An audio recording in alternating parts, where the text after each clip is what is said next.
بسم اللہ الرحمن الرحیم۔ معزز سامعین گرامی قدر، آج انشاءاللہ العزیز 24ویں پارے کی تلاوت کی جائے گی، اور آج ماہ صیام رمضان مبارک کی 20ویں شب ہے۔ عشرہ مغفرت کی آج آخری رات اور شب ہے، اور کل 20واں روزہ اور عشرہ مغفرت ہم سے رخصت ہو جائے گا۔ کل سے انشاءاللہ العزیز معتکفین حضرات اس عظیم عبادت کو ادا کرنے کے لیے اللہ رب العزت کے گھروں میں اپنے مہمان ہوں گے۔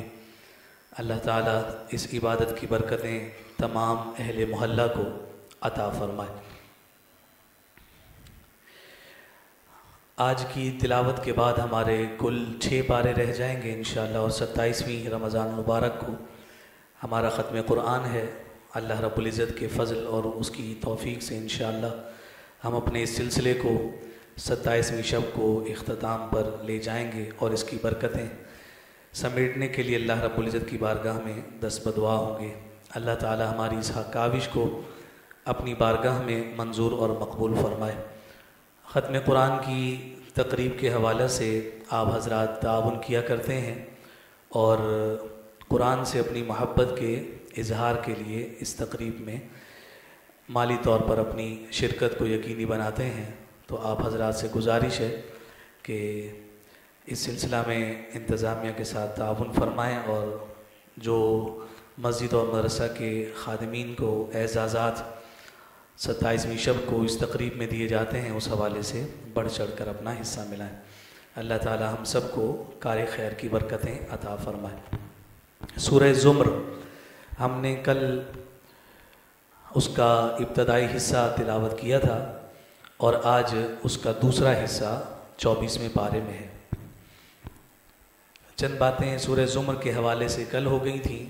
زمر گروہ در گروہ، چونکہ یہاں اہل جنت کی ان صفات کو ذکر کیا گیا کہ وہ کس انداز میں جوک در جوک اللہ کے اذن سے جنت میں داخل ہو رہے ہوں گے، تو اس لیے سورہ کو سورہ زمر بیان کیا گیا۔ انسانوں کے 2 فریق یعنی 2 قسموں میں انہیں تقسیم کیا گیا۔ ایک فریق کافروں کا ہے جو اللہ پر جھوٹ بولتا ہے اور قرآن اور رسول کی تکذیب کرتا ہے۔ قرآن نے ذکر کیا کہ اس کا ٹھکانہ دوزخ ہے۔ دوسرا فریق وہ ہے کہ جنہوں نے انبیاء اور ان کی لائی ہوئی تعلیمات کی اتباع کی، تو ان کی جزا جنت ہے اور وہ جنت میں داخل کیے جائیں گے۔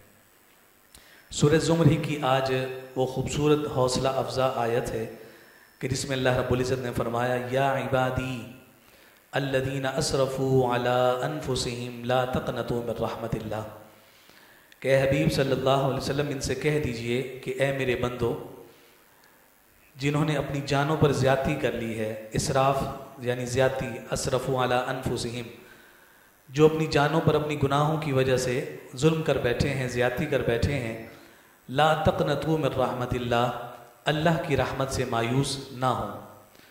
ان اللہ یغفر الذنوب جميعا، بے شک اللہ رب العزت ان کے تمام گناہوں کو معاف فرما دے گا۔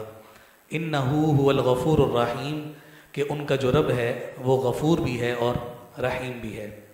اللہ رب العزت نے مجرموں کے لیے اور گناہ گاروں کے لیے ہمیشہ رحمت کا دروازہ کھلا رکھا ہے، اور انہیں خود توبہ اور رجوع الی اللہ کی دعوت دیتا رہتا ہے، اور وہ کبھی بھی معافی مانگنے والے کو مایوس نہیں فرماتا۔ اور یہ آیت بھی اسی جانب مضمون لے کر جا رہی ہے کہ اللہ رب العزت کی رحمت سے مایوسی صاحب ایمان کو نہیں ہونی چاہیے۔ وہ معاف کرنے والی ذات ہے، بہت گناہ گار ہی کیوں نہ ہو جائے، لیکن صمیم قلب سے جو اس کی بارگاہ میں حاضر ہو جائے، اللہ رب العزت اس کے لیے اپنی مغفرت کا انتظام اور اہتمام فرما دیتا ہے۔ پھر اس کے بعد اس سورہ کے آخر میں اللہ پر جھوٹ باندھنے والوں کے حوالے سے ذکر کیا کہ قیامت کے دن ان کے جو چہرے ہوں گے وہ سیاہ ہوں گے، اور سارے کے سارے اللہ رب العزت کے سامنے پیش کیے جائیں گے، ان سے ان کی زندگی کا حساب لیا جائے گا۔ اور پھر فرمایا کہ کافروں کو کھینچ کھینچ کر اور گھسیٹ کر بڑی ذلت کے ساتھ جہنم میں داخل کر دیا جائے گا۔ اور دوسرا طبقہ ذکر فرمایا کہ اہل تقوی کو جنت میں باقاعدہ داخل ہونے کی دعوت دی جائے گی۔ فرشتے ان کا استقبال کرتے ہوئے، جلوس کی صورت میں ان کا احترام کرتے ہوئے اور اللہ کی حمد بیان کرتے ہوئے انہیں جنت میں داخل کریں گے، اور وہ جنت میں پھر اپنے جو ان کے مساکن ہوں گے وہاں جا کر وہ قائم ہو جائیں گے اور اپنے ٹھکانوں پر جا کر رہائش اختیار کر لیں گے۔ تو یہاں اس بات کو ذکر فرمایا کہ دنیاوی اعتبار سے اگر تمہیں کفر بہت طاقتور، قوی اور عزت والا بھی اگر کیوں نظر آ رہا ہو، لیکن قیامت کے دن ان کے لیے ذلت ہے۔ نہ صرف انہیں جہنم میں ڈالا جائے گا بلکہ انتہائی ذلت آمیز انداز میں انہیں جہنم میں دھکیلا جائے گا۔ اور دوسری سے فرمایا کہ دین پر قائم رہنے کی وجہ سے اگر بظاہر دنیا تمہیں عزت کی نگاہ سے نہ دیکھتی ہو، لیکن تمہاری عزت اور تمہارا احترام کل قیامت کے دن دیکھا جائے گا کہ جب فرشتے تمہارا استقبال کر کے اپنے جھرمٹ میں لے کر اور اپنے جلوس کی صورت میں تمہیں جنت میں داخل کر رہے ہوں گے، اور جو جنت کے دربان ہوں گے اور چوکیدار ہوں گے وہ جب تمہیں ریسیپشن دیں گے، تمہیں ویلکم کریں گے، تو اس وقت تمہاری زبانوں پر یہی ہوگا الحمدللہ رب العالمین، کہ تمام تعریفیں اللہ کے لیے ہیں جو عالمین کا رب ہے۔ یہ سورہ زمر مکمل ہوئی اور اس کے بعد سورہ غافر۔ اس سورہ کے دو نام ہیں، ایک غافر اور دوسرا مؤمن۔ غافر اللہ رب العزت کی صفت ہے، یعنی معاف کرنے والا۔ راحم بھی اللہ رب العزت ہی کی صفت ہے۔ راحم اور غافر کے حوالے سے صوفیاء نے فرمایا کہ اللہ رب العزت راحم پہلے ہے، غافر بعد میں ہے۔ رحمت پہلے کرتا ہے، معاف بعد میں کرتا ہے۔ اور یہ رحمت ہی کا ایک اظہاریہ ہے کہ بندے کو معافی مانگنے کی جانب متوجہ کرتا ہے۔ وگرنہ بڑے بڑے پاپی اور گناہگار دنیا میں ہمیں نظر آتے ہیں، سب کچھ کرنے کے باوجود وہ کہتے ہیں کہ ہم نے تو کچھ بھی نہیں کیا، ہم سے تو بڑا گناہگار فلاں ہے، میں نے تو کچھ بھی نہیں کیا۔ تو فرمایا کہ یہ جو احساس کا بیدار ہونا ہے کہ میں گناہگار ہوں اور مجھے معافی مانگنی چاہیے، فرمایا یہ رب ذوالجلال کی رحمت کا اظہار ہے۔ رب راحم پہلے ہے اور اس رحمت کے نتیجہ میں بندے کے دل میں خیال پیدا کرتا ہے کہ تو اپنے بندے کی جانب اپنے رب کی جانب منتقل ہو، اس کی جانب رجوع کر۔ اور پھر جب وہ رجوع کرتا ہے تو اپنی شان غافر دکھاتا ہے، معاف کرنے کی شان دکھاتا ہے کہ اس سمندر کے جھاگ کے برابر بھی اگر گناہ لے کر کیوں نہ پیش ہو جائے۔ آقا کائنات صلی اللہ علیہ وسلم نے ارشاد فرمایا، ندامت کا ایک آنسو جو مکھی کے پر کے برابر اس کی آنکھ سے نکلا، فرمایا وہ اتنی طاقت رکھتا ہے کہ اس آنسو سے رب ذوالجلال سمندر کی جھاگ سے زیادہ گناہوں کو مٹا دیتا ہے۔ وہ اس کی شان غفاری ہے، وہ غافر ہے۔ اور یہی انداز ہمیں رمضان کا بھی نظر آتا ہے کہ پہلے عشرہ رحمت عطا فرمایا اور پھر اس کے بعد عشرہ مغفرت، کہ عشرہ رحمت میں اپنا محاسبہ کر کے اپنے گناہوں کا احساس پیدا کر لیا جائے اور پھر رب سے معافی مانگی جائے تو اللہ رب العزت مغفرت عطا فرماتا ہے۔ تو اور اس کا دوسرا جو نام ہے وہ سورہ مؤمن ہے۔ اس میں جناب موسیٰ علیہ نبینا علیہ الصلوۃ والسلام کی ایک قوم کے ایک فرد کا اور ایک صالح شخص کا تذکرہ ہے کہ جو چھپ کر ایمان لا چکا تھا، اور جب فرعون نے جناب موسیٰ کو معاذ اللہ قتل کرنے کا ارادہ کیا تو پھر اس نے اپنے ایمان کا اظہار کیا۔ تو اس موقع پر جو کچھ معاملہ پیش آیا اس صورت میں اس جو صالح شخص ہے ان کی جو صفات بیان ہوئی، اس سبب سے اس سورہ کو سورہ مؤمن کہا گیا ہے۔ ابتدا میں اللہ رب العزت نے قرآن مجید فرقان حمید کی حقانیت کو بیان کیا ہے، اور جب اس کی حقانیت بیان ہوئی ہے تو یہاں ایک بات بڑی واضح طور پر بیان ہوئی کہ محبوب کائنات صلی اللہ علیہ وآلہ وسلم اللہ رب العزت جو ہے وہ آپ کی نبوت کی سچائی کا گواہ ہے، اور اس رب نے آپ کو ایسا قرآن عطا کیا ہے کہ جو کبھی بوسیدہ نہیں ہوتا، وہ ہمیشہ زندہ ہے اور ہمیشہ تازہ ہے۔ اس کی زندگی میں بھی کوئی کلام نہیں اور اس کی تازگی میں بھی کوئی کلام نہیں ہے۔ جس طرح سے 1400 سال پہلے کا انسان اس سے فیض لے سکتا تھا، آج کا انسان بھی اس سے ہدایت کا نور حاصل کر سکتا ہے، اور قرب قیامت کا فرد بھی قرآن سے اسی طرح سے فیض حاصل کرتا رہے گا۔ فرمائے یہ رب کا ایسا کلام ہے کہ جو بے تازگی سے اور مردگی سے پاک ہے، یہ ہمیشہ تازہ بھی ہے اور ہمیشہ زندہ بھی ہے، اور ہر دور اور ہر زمانے کی جدت اور اس کے علوم و معارف کے تمام اسرار و رموز اسی کتاب سے تمہیں حل ہوتے ہوئے نظر آئیں گے۔ یہ اس سورہ کا ابتدائی مضمون ذکر کرنے کے بعد اللہ رب العزت کی 4 صفات کو ایک ہی آیت میں ذکر کیا گیا ہے۔ غافر الذنب وقابل التوب شدید العقاب ذی الطول، ایک ساتھ چاروں صفات ذکر کی ہیں۔ کہ وہ تمہارا رب معاف کرنے والا ہے، توبہ قبول کرنے والا ہے، لیکن سخت سزا دینے والا بھی ہے، اور چوتھا فرمایا بندوں پر احسان کرنے والا بھی۔ ترغیب اور ترہیب دونوں ساتھ چل رہی ہیں۔ ایک طرف کہتا ہے میں معاف بھی کروں گا، دوسری طرف کہتا ہے پکڑ بھی بڑی سخت کروں گا، دوسری طرف فرماتا ہے کہ تمہاری توبہ بھی قبول کروں گا، ساتھ فرماتا ہے کہ فضل اور احسان بھی کروں گا۔ تو اس کی جہاں شان غفاری اور شان رحیمی اپنے عروج پر ہے، اسی طرح سے اس کی ایک شان جبار بھی ہے کہ وہ سخت پکڑ کرنے والا ہے اور وہ اپنے بندوں پر ناراض ہونے کا حق بھی رکھنے والا ہے۔ فرمایا ان دونوں صفات کے درمیان جو بندہ اپنے رب کے ساتھ تعلق قائم رکھتا ہے وہی اعتدال پر رہتا ہے، اور اسی کو کہا گیا کہ وہ صراط مستقیم پر ہے۔ کوئی رب کی رحمت سے اتنی امید لگا بیٹھے کہ رب کے خوف، رب کی خشیت اور رب کی پکڑ سے اپنے آپ کو بے نیاز کر لے، فرمایا وہ بھی نقصان میں ہے۔ اور کوئی اگر رب کی رحمت کو بالکل چھوڑ کر رب کے خوف میں ہی مبتلا رہے تو فرمایا کہ اسے پھر وہ لذت اور چاشنی رب کی محبت کی نصیب اور میسر نہیں ہوتی۔ اس لیے فرمایا کہ دونوں اسرار اور کیفیات کو اپنے ساتھ لے کر جو بندہ چل رہا ہوتا ہے اسی کو صراط مستقیم کی ہدایت عطا کی جاتی ہے۔ یہاں ایک بڑی خوبصورت بات سیدہ رابعہ بصری رضی اللہ تعالیٰ عنہ کے حوالے سے ذکر کی جاتی ہے کہ آپ اپنے ایک ہاتھ میں آگ اور دوسرے ہاتھ میں پانی لے کر دوڑی چلی جا رہی ہیں۔ لوگوں نے روکا اور لوگوں نے روک کر پوچھا کہ یہ آگ اور پانی لے کر آپ کہاں جا رہی ہیں؟ تو کہا کہ آگ سے رب کی جنت کو جلانے جا رہی ہیں اور پانی سے رب کے جہنم کو بجھانے جا رہی ہیں۔ لوگوں نے کہا یہ تو ممکن نہیں ہے، لیکن آپ کا یہ ارادہ کیوں ہوا؟ فرمایا کوئی جنت کے حصول کے لیے عبادت کرتا ہے، کوئی جہنم کے خوف سے عبادت کرتا ہے، میرے رب کے لیے کوئی عبادت ہی نہیں کرتا۔ میں چاہتی ہوں سب مٹا دوں، جو رب کی عبادت کرے تو خالص رب کے لیے کرے۔ یہ خالص رب کے لیے جو عبادت ہے یہ اس امید اور خوف کے درمیان نصیب اور میسر ہوتی ہے۔ تو ہم اپنے مزاج کو بھی اگر ہم دیکھ لیں تو ہمیں یہی نظر آتا ہے کہ جب پریشانی آتی ہے تو ہمیں ہمارا رب یاد آتا ہے۔ سورہ زمر میں 2 دفعہ اسی مزاج کو ذکر کیا گیا ہے۔ پیچھے فرمایا تھا وَإِذَا مَسَّ الْإِنسَانَ ضُرٌّ دَعَا رَبَّهُ، اور یہاں فرمایا فَإِذَا مَسَّ الْإِنسَانَ ضُرٌّ دَعَانَا۔ تو اس کو جب کوئی تکلیف پہنچتی ہے تو پھر یہ صبح و شام ہمیں پکارتا ہے، لیکن جیسے ہی وہ تکلیف دور ہو جاتی ہے وہ ہمیں بھول جاتا ہے۔ تو یہ تو پھر سمجھیں کہ ایک طرح سے ایک غرض کی اور ایک مطلب کی محبت ہوئی۔ بے غرض اور بے مطلب محبت تو وہی ہوگی کہ صبح و شام اپنے رب کی بندگی اور اس کی عبادت کو ملحوظ خاطر اور مقدم رکھا جائے۔ اہل ایمان کے لیے فرشتے دعائیں کرتے ہیں۔ آج کی تلاوت میں اللہ رب العزت نے اسے بھی بیان فرمایا۔ وہ فرشتے کہ جو عرش کو اٹھائے ہوئے کھڑے ہیں، ان کی ڈیوٹی ہے کہ اس نے معمور کر رکھا ہے اپنے فرشتوں کو کہ اس نے عرش کو اٹھا رکھا ہے۔ فرشتوں نے فرمایا کہ وہ عرش کا احاطہ کیے ہوئے ہیں اور یہ سب اللہ کی حمد و تسبیح کے ساتھ ساتھ اہل ایمان کے لیے دعائیں کرتے ہیں۔ اور دعائیں کیا کرتے ہیں؟ پہلی دعا یہ کرتے ہیں اے ہمارے رب تیری رحمت اور علم ہر چیز کو اپنے احاطے میں لیے ہوئے ہے، بس تو مغفرت فرما دے ان لوگوں کی جو توبہ کرتے ہیں اور تیری راہ کی اتباع کرتے ہیں، انہیں دوزخ کے عذاب سے بچا لے، اور ان کے آبا، ان کی بیویاں اور ان کی اولادوں میں سے جو نیک ہیں انہیں بھی تو جنت میں داخل فرما دے، بے شک تو ہی غالب حکمت والا ہے۔ یہ کس کے لیے دعا مانگی جا رہی ہے؟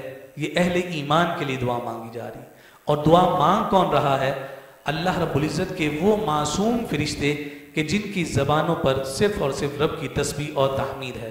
ان کی باقی کی شان یہ ہے کہ وہ رب کی مرضی کے بغیر کوئی کام نہیں کرتے۔ وہ جب ان مومنین کے لیے اور اہل ایمان کے لیے دعا کریں گے تو اللہ رب العزت جب انہیں قبولیت کی سند عطا فرمائے گا تو رب ذوالجلال اپنے بندوں پر کس قدر مہربان ہوگا۔ پھر وہی بات کہ ترغیب کے ساتھ اللہ رب العزت ترہیب ذکر فرماتا ہے، جہنم کے ذکر کے ساتھ اللہ رب العزت جنت کا تذکرہ فرماتا ہے، اہل ایمان کے ساتھ رب ذوالجلال اہل کفر کا بھی ذکر فرماتا ہے۔ ان تمام کو ذکر کرنے کے بعد اب آگے کفار کا بھی بیان ہوا، اور وہی تفصیل جو پہلے بیان کی گئی اس کا ایک دفعہ دوبارہ اعادہ کیا گیا کہ وہ قیامت کے دن معذرت پیش کریں گے۔ دنیا والی ان کی جو رعونت تھی، ان کا جو اکڑ فوں والا مزاج تھا، وہ سارا کا سارا ذلت اور انکساری میں تبدیل ہو جائے گا، لیکن اس دن ان کی درخواست رد کر دی جائے گی کہ وہ تو یوم جزا ہے، جو یوم عمل تھا یا جو دار عمل تھا اس سے وہ گزر کر آگے منتقل ہو گئے۔ اب اس کے بعد اس مومن کا تذکرہ ہے جسے بندہ مومن کہہ کر قرآن نے ذکر کیا ہے، وقال رجل مؤمن، مرد اور مومن مرد، اور اس کی شان کو ذکر کیا، فرمایا کہ چونکہ وہ پہلے خفیہ طور پر ایمان قبول کر چکا تھا، اور جب حضرت موسیٰ کے قتل کے مشورے ہونے لگے تو یہ صاحب ایمان آپ کے دفاع کے لیے اٹھ کھڑا ہوا اور کہنے لگا کہ تم ایک شخص کا خون صرف اس لیے بہانا چاہتے ہو کہ وہ کہتا ہے کہ میرا رب اللہ ہے، جبکہ وہ تمہارے پاس واضح دلیلیں لے کر آیا ہے، اپنی نبوت پر تمہارے سامنے معجزات پیش کرتا ہے، لیکن تم اپنی بات کو کہتے ہو کہ ہماری ہی بات صرف درست ہے، اس سے باز آ جاؤ۔ تو اس کے جواب میں یہاں ذکر فرمایا کہ فرعون کہتا تھا نہیں، جو میں نے فیصلہ کر لیا بس وہی فیصلہ ہے، اب میں نے کسی اور کی نہیں سننی ہے۔ یہاں اسی بات کو ذکر فرمایا کہ یہ مزاج صرف فرعون کا نہیں ہے، یہ ہر اہل اقتدار کا رہا، منصب اور مسند پر بیٹھا ہوا ہر فرد یا جس کو کوئی اختیار میسر آ جاتا ہے وہ یہی سمجھتا ہے کہ میں عقل کو لوں۔ یہ مزاج، یہ کیفیت اور یہ رویہ صرف فرعون کا نہیں ہے۔ آج آپ دنیا بھر جہاں میں دیکھ لیں، آپ کو اعلیٰ سے لے کر اسفل تک کوئی بھی صاحب اختیار و اقتدار آپ کو نظر آئے گا، وہ ایسا سمجھتا ہے کہ جیسے خدائی اس کے ہاتھ میں آ گئی ہو۔ فرمایا کہ یہ انداز اور رویہ تو فرعون کا تھا کہ جو کہتا تھا بس میں نے جو کہہ دیا سو وہی ٹھیک ہے، باقی جو بھی کچھ آراء ہیں وہ تمام کی تمام باطل ہیں اور میں کسی کو قبول نہیں کروں گا۔ امام الانبیاء صلی اللہ علیہ وآلہ وسلم نبی رحمت ہیں، آقائے کائنات ہیں۔ اللہ رب العزت نے عقل، فہم، دانش اور فراست کے اعتبار سے جتنا فیض آپ کو عطا فرمایا مخلوقات میں کسی کو عطا نہیں کیا۔ حضور کی ذات کسی کے مشورے کی محتاج نہیں، لیکن پھر بھی نبی رحمت صلی اللہ علیہ وسلم کوئی بھی معاملہ فرماتے ہیں تو اپنے صحابہ کو جمع فرما کر ان سے ان کی رائے لیتے ہیں، ان کی رائے لے کر پھر اس کے بعد اپنی رائے کا اظہار فرماتے ہیں۔ اگر کسی کی رائے حضور کی رائے کے موافقت اور مطابقت اختیار کر جاتی ہے تو حضور اس کی تحسین بھی فرماتے ہیں۔ اور یہ امت کے لیے تعلیم ہے کہ جب تک تم مشاورت پر قائم رہو گے، جب تک تم ایک دوسرے کے ساتھ مشورے کے رشتے کے ساتھ قائم رہو گے، تمہارا نقصان کم سے کم ہوگا، اس وجہ سے کہ ایک عقل کی بجائے زیادہ عقول جب کسی پر اپنی رائے کا اظہار کریں گے تو اکثریت میں اللہ رب العزت نے برکت کو رکھا ہے۔ اس لیے رائے کے احترام کا مزاج بنانا چاہیے، دوسروں سے مشورے کے حصول کی ایک کیفیت اور ایک مزاج اور ایک رویہ ہمیں اپنے اندر قائم کرنا ہوگا، تاکہ یہ فرعونیت کیا جو عنصر ہمارے مزاج اور ہماری باتوں میں بڑھ چڑھ کر آگے آنے لگا ہے، اس سے ہم حد درجہ بچنے کی کوشش کر سکیں۔ صاحبان علم میں بھی ہمیں یہی کیفیت نظر آتی ہے، جو جہلا اور کم علم ہے ان میں بھی ہمیں یہی بات نظر آتی ہے۔ کسی ایک بات کو پکڑ کر بس اس سے نہ دائیں ہونا ہے نہ بائیں، ٹس سے مس نہیں ہوتے اور کہتے ہیں جناب جو میری رائے ہے وہی حق ہے۔ فرمایا کہ یہ مزاج صاحبان ایمان کا نہیں ہے، بلکہ وہ اپنے رائے میں فلیکسیبلٹی رکھتے ہیں، نرمی رکھتے ہیں، اور اوروں کی آراء کو قبول کرنے کا مزاج بھی اپنے اندر قائم رکھتے ہیں۔ پھر اس کے بعد فرعون کو جو خطرہ یہ لاحق ہو گیا رجل مؤمن سے، پھر جناب موسیٰ اور ہارون کے بارے میں مطلقاً اس نے فیصلہ کر لیا کہ معاذ اللہ ان کو قتل کر دیا جائے گا۔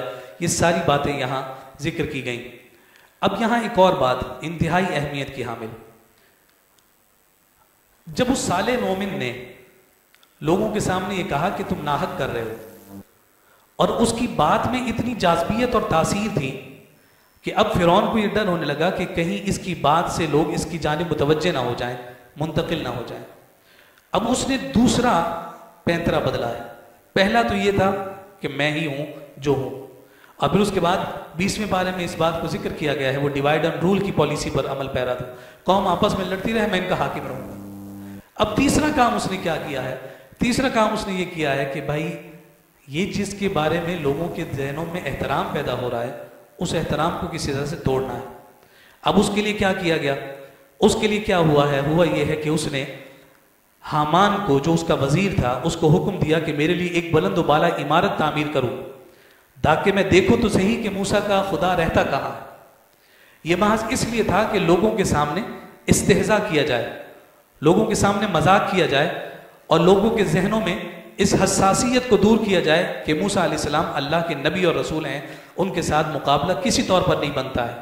تو اس استہزاء کا نتیجہ نکلا، فرمایا کہ یہی چالاک حکمرانوں کا وتیرہ ہوا کرتا ہے کہ جو کبھی دھمکی دیتے ہیں زبان کے ذریعے سے، جب زبان کی دھمکی نہیں چلتی اور مخالف کی رائے کا لوگ احترام کرنے لگتے ہیں تو پھر وہ ان آراء کا استہزاء اڑانے لگتے ہیں، اس کا مذاق اڑانے لگتے ہیں، اور اس مذاق کا نتیجہ کیا ہوتا ہے کہ اس کی حساسیت، اس رائے کی حساسیت جو ہے وہ لوگوں کے ذہنوں سے اترتی چلی جاتی ہے، لوگ ڈی سینسٹائز ہو جاتے ہیں۔ اس کی کیفیات اور اس کے رویے صبح و شام ہم دیکھ رہے ہوتے ہیں۔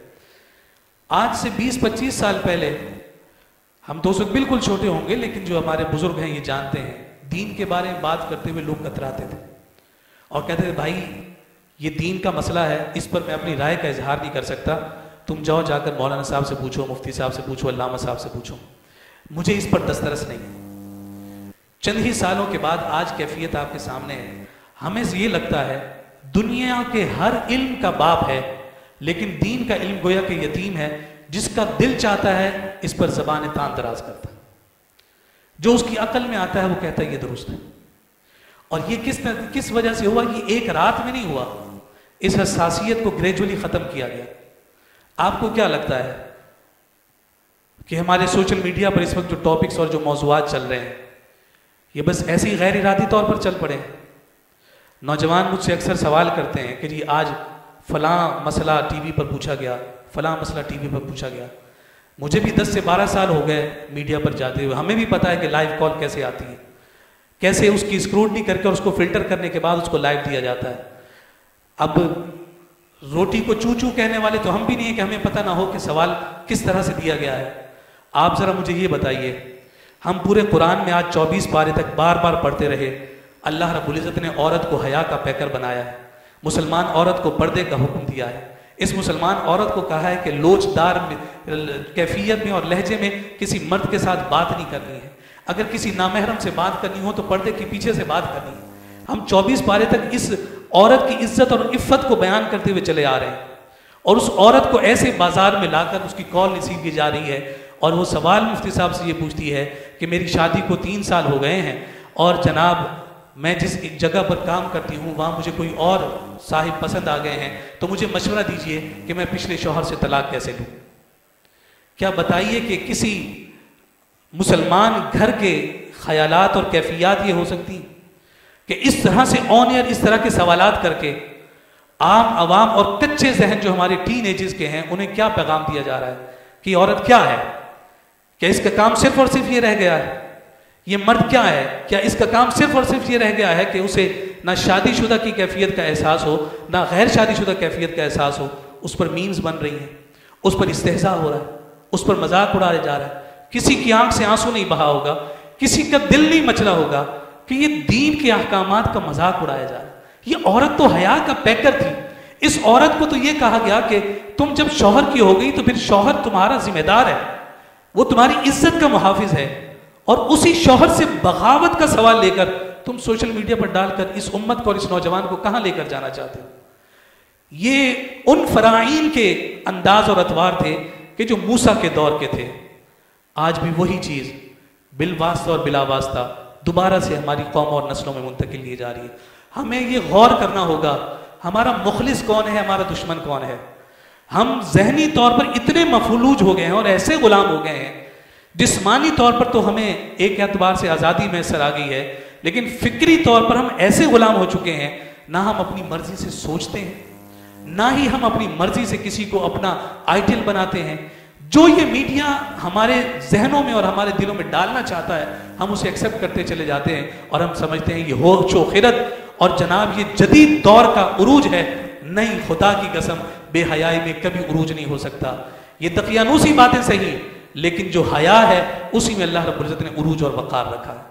اس پر ہمیں ضرور غور اور فکر کرنا چاہیے۔ یہ آیات ہمیں اسی بات کا پیغام دے رہی ہیں۔ حساسیت کو کبھی ختم نہ ہونے دیں، اپنے عقائد کی، اپنے معمولات کی، اپنے دین کی تعلیمات کی، اپنی عبادات کی حساسیت کو ذہنوں سے نکلنے نہ دیں۔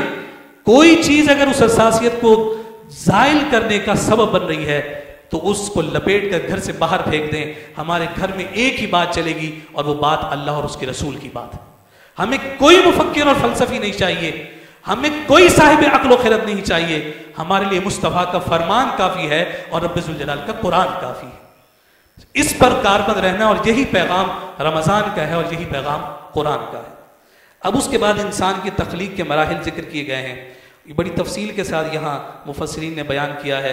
بے جان مٹی سے پیدائش ہے، پھر نطفہ ہے، جمع ہوا خون، پھر وہ گوشت کی بوٹی بنے، پھر ہڈیاں، پھر ڈھانچہ، پھر اس میں جان پیدا ہو، پھر اس جان میں عقل پیدا ہوتی ہے، پھر سماعت اللہ دیتا ہے، پھر اس کو دیکھنے کی قوت عطا کی جاتی ہے، پھر پورے جسم میں ہزاروں میل لمبی پھیلی ہوئی وینز اور رگوں کا رب ذوالجلال جال بچھا دیتا ہے، خون کی گردش ڈال دیتا ہے، دل کی حرکت کو کام پر لگا دیتا ہے، 360 اس کے جسم کے اعضاء قائم فرما دیتا ہے. پھر یہ ساری چیزیں پوری ہوتی ہیں. پھر اب اس کی پیدائش ہو رہی ہے.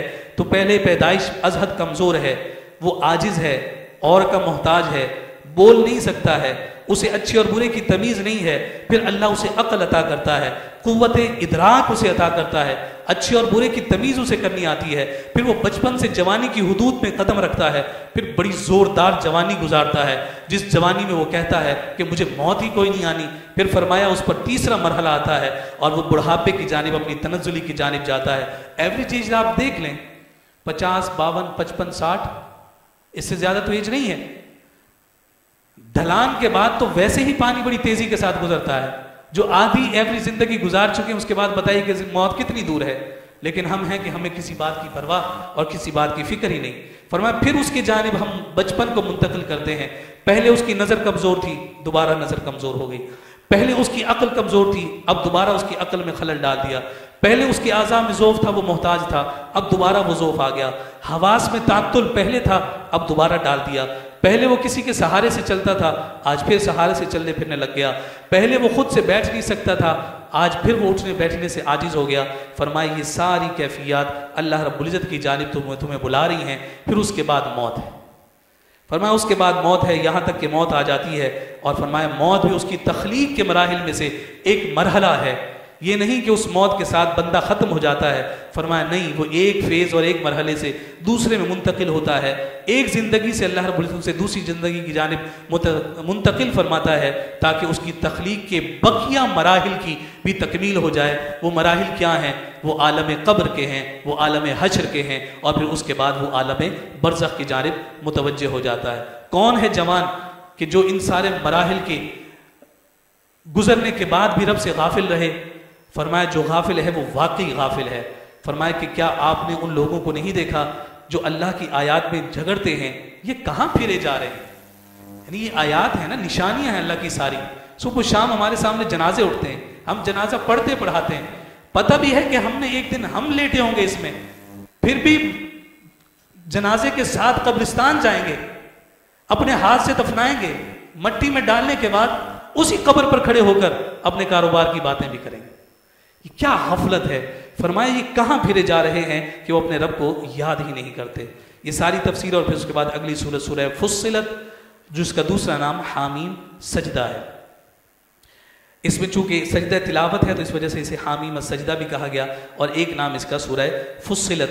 بیان ہوا کہ ہم نے بڑا واضح انتہائی اس کے مضامین کو کھلم کھلا بیان کیا، اس کے مقاصد کو، اس کے مباحث کو، اس کے احکام کو بڑی تفصیل کے ساتھ بیان کیا ہے. اور پھر یہ حوامیم سبعہ کی پہلی صورت ہے. حوامیم سبعہ 7 ایسی صورتیں جن کا آغاز حامیم سے ہوتا ہے. 5 صورتیں تھیں جن کا آغاز الحمدللہ سے ہوتا ہے. پہلی سورہ فاتحہ، دوسری سورہ انعام، تیسری سورہ کہف، چوتھی سورہ فاطر، اور 5ویں سورہ سبا. اب یہ 7 صورتیں ہیں جن کو حوامیم سبعہ بھی کہا جاتا ہے اور انہیں آل حامیم بھی کہا جاتا ہے. حضرت عبداللہ ابن مسعود رضی اللہ تعالیٰ عنہ کہتے ہیں کہ یہ ساری صورتیں قرآن کا حسن ہیں. ابن عباس رضی اللہ تعالیٰ عنہ کہتے ہیں کہ ہر چیز کا مغز ہوتا ہے اور قرآن کا جو مغز ہے وہ آل حامیم ہے، یعنی یہ حوامیم سبعہ ہے. اس پر انشاءاللہ کل گفتگو کریں گے، وقت آگے چلا گیا.